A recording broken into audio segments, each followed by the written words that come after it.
کوئٹہ میں Balochistan national party کے senior نائب صدر ایڈوکیٹ ساجد ترین نے پارٹی کے مرکزی رہنماؤں کے ہمراہ پریس کانفرنس کی۔ پریس کانفرنس میں ایڈوکیٹ ساجد ترین کا کہنا تھا کہ 31 جنوری کو بلوچستان کے 12 اضلاع میں پیش آنے والے واقعات انتہائی افسوسناک ہیں۔ ان کا کہنا تھا کہ پولیس اہلکاروں سمیت عام شہریوں کی بھی شہادتیں ہوئیں، جس کی بلوچستان نیشنل پارٹی شدید مذمت کرتی ہے اور لواحقین کے غم میں برابر کی شریک ہے۔ انہوں نے کہا کہ موجودہ حکومت نے عوام کو بے یار و مددگار چھوڑ دیا ہے۔ صوبے میں نفرتیں اس حد تک بڑھ چکی ہیں کہ لوگ ایک دوسرے کے دست و گریباں ہو چکے ہیں، جبکہ بلوچستان کے ہیڈ کوارٹر تک محفوظ نہیں۔ ساجد ترین ایڈوکیٹ نے مطالبہ کیا کہ بلوچستان کا مسئلہ طاقت کے زور پر حل نہیں کیا جا سکتا، اس کے لیے بامقصد ڈائیلاگ کی اشد ضرورت ہے۔ بلوچستان کے مسئلے کا سنجیدہ اور سیاسی حل نکالا جائے۔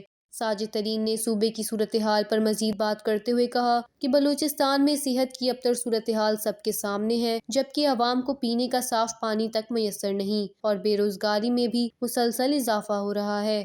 ایڈوکیٹ ساجد ترین نے انکشاف کیا کہ حالیہ واقعات کے بعد بلوچستان نیشنل پارٹی کے خلاف باقاعدہ کارروائیاں شروع کر دی گئی ہیں، جبکہ پارٹی رہنما غلام نبی مری کے گھر پر بھی چھاپہ مارا گیا۔ اختتام پر ایڈوکیٹ ساجد ترین نے کہا کہ بلوچستان نیشنل پارٹی قومی سوچ اور قومی وسائل کا دفاع جمہوری اور آئینی طریقے سے کرتی رہے گی۔